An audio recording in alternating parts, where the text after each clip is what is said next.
গতকাল রাজ্য বিধানসভায় ওবিসি সংরক্ষণে দুটো বিল পাশ করা হলো। বিল তো পাশ হলো, সেখানে 66টি জনজাতিকে সংরক্ষণ দেওয়া হলো, কিন্তু তারপর থেকে তোমাদের মনে যে প্রশ্নটা আসছে, কাদের সার্টিফিকেট রইল, কাদের সার্টিফিকেট বাতিল হলো, এবং সর্বোপরি সবথেকে যে বিষয়টা তোমাদের মনের মধ্যে আসছে সেটা হচ্ছে অনগোয়িং নিয়োগের ক্ষেত্রে কি হবে।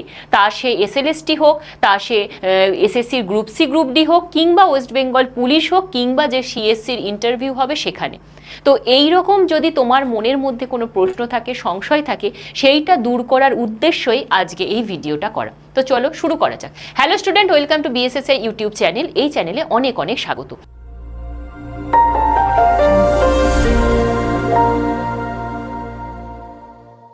আজকে আমাদের আলোচনার বিষয় হচ্ছে ওবিসি সংরক্ষণে যে বিল পাশ করা হয়েছে, সেখানে আমরা অনেকদিন আগেই জানি যে 66টি জাতিকে সংরক্ষণ দেওয়া হবে এবং 17%-এর পরিবর্তে 7% সংরক্ষণ করা হবে।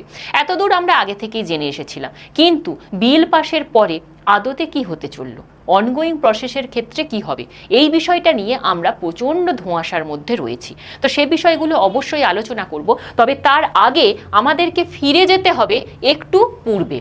ঠিক কবে ফিরে যেতে হবে সেটা অবশ্যই করে 22শে মে 2024, সেখানে পরিবর্তনের সূত্রপাতটা ঘটেছিল।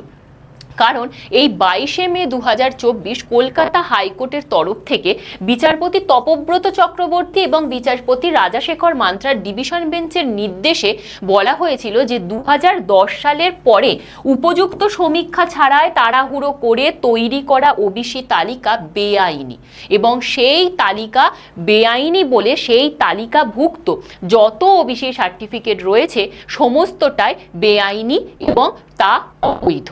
তার ফলে আমাদের পশ্চিমবঙ্গে একটা শোরগোল বেঁধে গিয়েছিল। তার এই কেস গিয়েছিল সুপ্রিম কোর্টে। এর সাথে কলকাতা হাইকোর্ট আরও একটি বিষয় বলেন যে তারা তো রায় দিলেন, কিন্তু এই রায়ের পরে আদালতের নির্দেশ মান্যতা অনুযায়ী এবং আইনি ত্রুটি দূর করার জন্য বিধানসভায় নতুন বিল পাশ করতে হবে। তৎকালীন রাজ্য সরকার বিধানসভায় নতুন বিল পাশ করার পরিবর্তে সুপ্রিম কোর্টে নতুন করে কেস দায়ের করেছিল, এবং তার ফলে কি হলো, সেই সুপ্রিম কোর্ট থেকে আবার ডিভিশন বেঞ্চে ফিরে এলো, এবং ফিরে আসার পরে রাজ্য সরকার বলল আমরা একটা সমীক্ষা করে একটা খসড়া রেডি করব, সেই অনুযায়ী ওবিসিদের মান্যতা দিতে হবে। এবং তারা কি খসড়া তৈরি করেছিল আমাদের জানা নেই, তবে আমরা এটুকুনি জেনেছিলাম 2025 সালে কিছু ওবিসি এ প্রার্থী ওবিসি বিতে গিয়েছিল, কিছু ওবিসি বি প্রার্থী ওবিসি এতে এসেছিল, এবং কিছু নতুন জনজাতি ওবিসি সংরক্ষণ পেয়েছিল। কি মনে পড়ছে তো সেই দিনের কথা?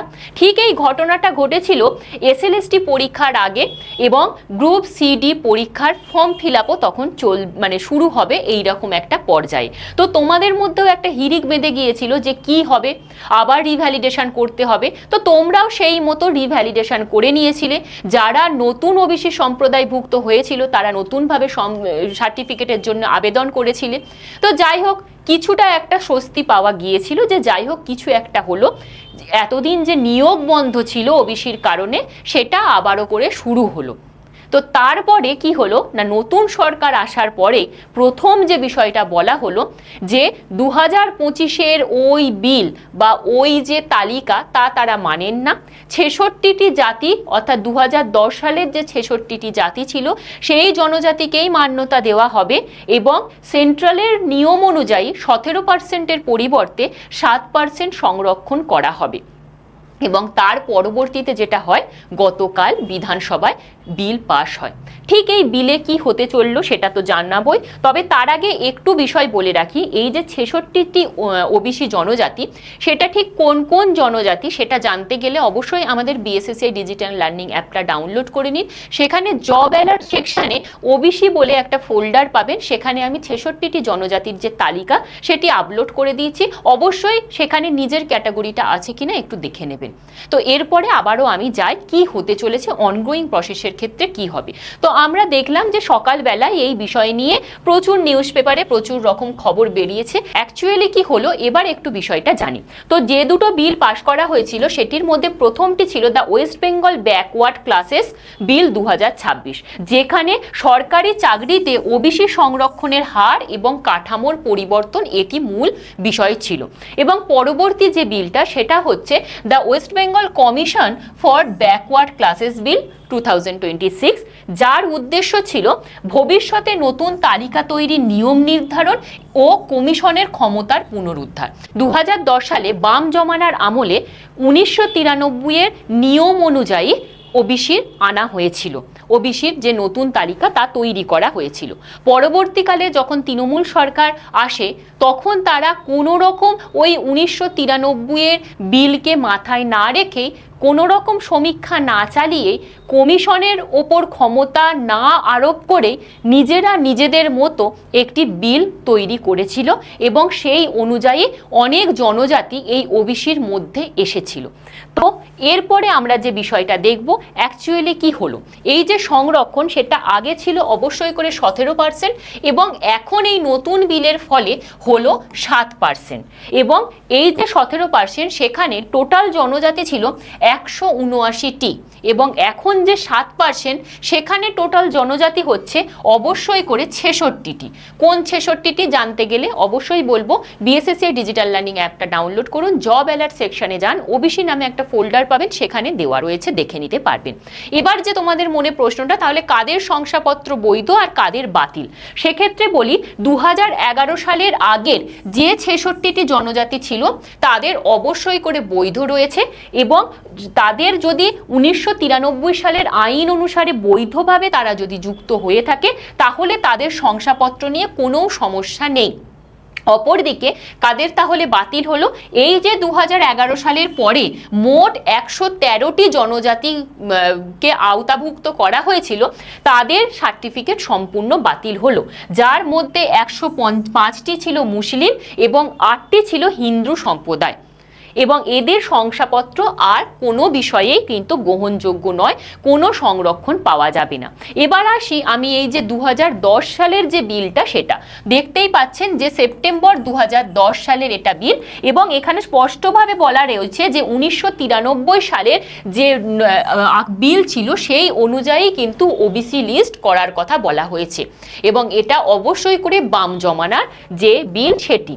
এরপরে আমরা একটু দেখে নেব যে কেন বাতিল করা হলো এই 113টি সম্প্রদায়কে। তার কারণ হলো ব্যাকওয়ার্ড ক্লাস কমিশনের ক্ষমতার পুরো অপব্যবহার করা হয়েছে, বরঞ্চ কি করা হয়েছে না তাদের পাশ কাটিয়ে সিদ্ধান্ত গ্রহণ করা হয়েছে, যেটা আমি আগেই বললাম। একটা কমিশন সে নির্দিষ্ট নিয়ম অনুযায়ী নির্দিষ্ট আইন অনুযায়ী একটা বিল পাশ করে। তো গত যে তৃণমূল সরকার ছিল তারা এই নিয়মের এই আইনের কোনো ধারই ধারেননি, তারা নিজেরা নিজেদের মতো করেছেন এবং তার ফলে কি হয়েছে, উপযুক্ত সমীক্ষা না হওয়ার ফলে সামাজিক, শিক্ষাগত, অর্থনৈতিক বা পশ্চাৎপদতার যে কোনো বিজ্ঞানসম্মত কোনো সমীক্ষাই হয়নি। কোনো তো একটা সমীক্ষা হবে, সেই সমীক্ষার ফলে তো কোনো জনজাতিকে আওতাভুক্ত করা হবে, এটাই তো নিয়ম সংবিধানে, সেটা করাই হয়নি। তো এই কারণেই এবং অবশ্যই করে সেখানে রাজনৈতিক উদ্দেশ্য তো রয়েছে এবং এই কারণেই কিন্তু এই 113টি সম্প্রদায় আজ বাতিল হলো, আজ তাদের খারাপ দিনটা দেখতে হলো। পরবর্তীতে আমি যেটা বিষয়টা বলবো সেটা হচ্ছে তাহলে কি নতুন করে ওবিসি তালিকাভুক্ত আর হওয়া যাবে না? আপনারা যদি বিলটা পড়েন সেখানে দেখবেন কখনোই তারা বলেনি যে দরজা চিরতরে বন্ধ হয়ে গেছে। ওবিসি তালিকাভুক্ত আবার ওই জনজাতিগুলো হতে পারে, তবে কিভাবে হবে না উপযুক্ত সমীক্ষা সহ। কি কি উপযুক্ত সমীক্ষা? অবশ্যই করে আবেদন, তারপরে বিজ্ঞানসম্মত সমীক্ষা, দেখতে হবে যে সামাজিক ও শিক্ষাগত পশ্চাৎপদতার যে নিখুঁত সমীক্ষা সেটা হচ্ছে কিনা, তারপর চূড়ান্ত বিজ্ঞপ্তি একটা প্রকাশিত হবে এবং তারপর সেই সমস্ত জনজাতিগুলোকে ওবিসির আন্ডারে করা হবে। আপাতত 66টি জনজাতি ওবিসি তালিকাভুক্ত থাকবে এবং 7% সংরক্ষণ ওই 66টি জনজাতিই পাবে, বাকি কেউ পাবে না। এটা আশা করি আপনাদের কাছে ক্লিয়ার হলো। এরপরে যে প্রশ্নটা, তাহলে অনগোয়িং প্রসেসগুলো কি হবে ম্যাডাম? দেখুন একটা বিষয়, এই পুরো যে ঘটনাটা ঘটলো, নতুন সরকার যে নতুন বিল নিয়ে এলো, সেটা কিন্তু ওই যে কলকাতা হাইকোর্টের যে বিচার ছিল তার অনুযায়ী, অর্থাৎ বিচারপতি তপব্রত চক্রবর্তী এবং রাজাশেখর মান্থা যে রায়টা দিয়েছিলেন সেই অনুযায়ী। তাহলে সেই রায়টাতে অ্যাকচুয়ালি কি বলা ছিল সেটা একটু আমাদেরকে দেখতে হবে। সেটা যদি আমরা দেখি, সেখানে বলা হয়েছে স্পষ্টভাবে, যারা অলরেডি কোনো এর বেনিফিট নিচ্ছেন, এই রিজার্ভেশনের বেনিফিট নিচ্ছেন, যারা অলরেডি কোনো চাকরির সাথে যুক্ত কিংবা যারা কোনো সিলেকশন প্রসেসের সাথে যুক্ত, তারা এই রায়ের ওপর তাদের কোনো প্রভাব পড়বে না। তার মানে কি দাঁড়ালো? তার মানে অবশ্যই করে যে অনগোয়িং এসএলএসটি চলছে, যে সিএসসির ইন্টারভিউ হবে বা ওয়েস্ট বেঙ্গল পুলিশের যে পরীক্ষা হয়ে গেছে, তাতে এই যে 66টি জনজাতি, এই যে 7% ওবিসি সংরক্ষণ, সেটার কোনো প্রভাব পড়বে না। সেখানে স্পষ্ট করে ওই রায়ে বলা হয়েছে, যারা ইতিমধ্যে চাকরি পেয়েছেন, যারা সংরক্ষণের সুবিধা নিয়ে নিয়োগ প্রক্রিয়ায় রয়েছেন, যারা সংরক্ষণের জন্য অন্য সুবিধা ভোগ করছেন এবং যারা চাকরি বা কোনো নিয়োগ প্রক্রিয়ার সাথে যুক্ত, তারা সুরক্ষিত। সুতরাং কখনোই আপনি এই প্রভাবের মধ্যে পড়ছেন না। আপনাদের ক্ষেত্রে যেমন 17% ওবিসির রিজার্ভেশন ছিল সেটাই থাকবে এবং আপনি সেই রিজার্ভেশনের আওতাতেই পড়বেন। সুতরাং আপনাকে কোনো রকম চিন্তা করতে হবে না। এবার এখান থেকে আরও একটি বিষয় বলে রাখি, আমরা গত 2025 সালে দেখেছিলাম যে সুপ্রিম কোর্টের একটি রায় এসেছিল যে কোনো অনগোয়িং প্রসেসের মধ্যে কোনো পরিবর্তন করা যাবে না, এবং এই যে রায়টা ছিল সেটা সুপ্রিম কোর্টের 5 জন বিচারপতির রায়ে ছিল। সুতরাং এটা অবশ্যই করে একটা সাংবিধানিক রায় বলতে পারেন, এবং যে আমাদের অনগোয়িং প্রসেসগুলো রয়েছে সেগুলোও কিন্তু সুপ্রিম কোর্টের ওই রায়ের আওতাভুক্ত।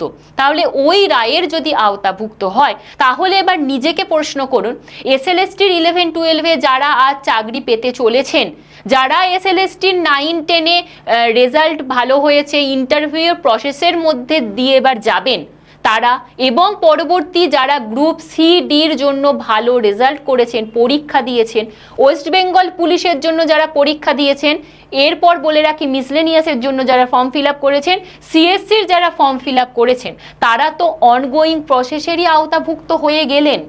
তাহলে কি আপনাদের এই যে ওবিসির নতুন বিল কোনো প্রভাব ফেলতে পারে? এই প্রশ্নটা নিজেকে করুন। আমার মতে তো অবশ্যই না, কারণ আমি যুক্তি দিয়ে দেখিয়ে দিয়েছি। অবশ্যই আপনারা আপনাদের মতবাদটা কমেন্টে জানাবেন। এবং এই প্রসঙ্গেই বলে রাখি, অনেকেই আপনারা বলছেন যে এই ওবিসি আসার ফলে এসএলএসটি 2025 হয়ে গেল, আর কিছু হবে না, তো থার্ড এসএলএসটি দূরের কথা। তাদেরকে বলে রাখি, অনগোয়িং প্রসেসে কেউ কিচ্ছু করতে পারবে না, অনগোয়িং প্রসেস তার মতো চলবে। এসএলএসটি 3 আসছে এবং সরকার বলে দিয়েছে 50,000 শিক্ষক নিয়োগ হবে, অবশ্যই করে নিয়োগ হবে। তোমরা যারা নেগেটিভিটিকে দূর করে পড়াশোনার মধ্যে আসতে পারবে, তারা অবশ্যই সুযোগ পাবে, অবশ্যই জীবনে কিছু ভালো দেখতে পাবে। আর যারা নেগেটিভিটির মধ্যে ডুবে থাকবে, তাদেরকে ডুবে থাকতে দাও, তুমি তোমার পথে চলো। এরপরে আমি বলবো, এই এত কিছু সরিয়ে রেখে একটু নিজেদের দিকে ফোকাস করুন, নিজেরা ভালোভাবে পড়াশোনা করুন। আমাদের এখানে ঠিক কি কি কোর্স করানো হয়, টিচিংয়ের ক্ষেত্রে নেট সেট, আর তাছাড়া টেট, যে কোনো টেট, সে সি টেট হোক, ডব্লিউবি টেট হোক, জে টেট হোক, সমস্ত টেট পড়ানো হয়। ডব্লিউবি এসএসসি এসএলএসটি, মাদ্রাসা সার্ভিসের এসএলএসটি, পিএসসি অ্যাসিস্ট্যান্ট মাস্টার মিস্ট্রে, সমস্ত বিষয়গুলো পড়ানো হচ্ছে। অপরদিকে যদি আমি কম্পিটিটিভে যাই, কম্পিটিটিভে পশ্চিমবঙ্গের সমস্ত গভর্নমেন্ট এক্সাম, সে পঞ্চায়েত হোক, আইসিডিএস হোক, পিএসসি ক্লার্কশিপ হোক, মিসলেনিয়াস হোক, ফুড এসআই হোক, সমস্ত এক্সামের জন্য আমরা প্রিপারেশান দিই। এছাড়া এসএসসি, রেল, ব্যাংকিং, পুলিশ, সমস্ত পরীক্ষার জন্য আমরা প্রিপারেশান দিচ্ছি। এছাড়াও আমাদের নতুন একটা সেগমেন্ট এসেছে, সেটা হচ্ছে নার্সিং অ্যান্ড প্যারামেডিক্যালের এএনএম, জিএনএম। এছাড়াও আরও যে কোর্সগুলো রয়েছে সেটা অবশ্যই করে স্টক মার্কেট এবং স্কিল ডেভেলপমেন্টের কোর্স। তো আপনারা যে যেটা চাইছেন বা নিজেকে কোনোভাবে বুস্ট আপ করতে চাইছেন, আমাদের ফ্রি ক্লাস করতে চাইছেন, অবশ্যই সবটাই আমাদের অ্যাপে পেয়ে যাবেন। বিএসএসসি ডিজিটাল লার্নিং অ্যাপটা ডাউনলোড করে রাখতে পারেন। সেই 66টি তালিকাতে আপনার জনজাতি আছে কিনা দেখার জন্য, কিংবা এই রকম কোনো খবর সবার আগে পাওয়ার জন্য অবশ্যই আমাদের বিএসএসসি ডিজিটাল লার্নিং অ্যাপটি ডাউনলোড করে রাখতে পারেন। আজ এই পর্যন্তই। সবাই খুব ভালো থাকবেন, ভালোভাবে প্রিপারেশান নিন, পুরো দুশ্চিন্তা মুক্ত হন, নেগেটিভিটিকে দূরে রাখুন। Thank you.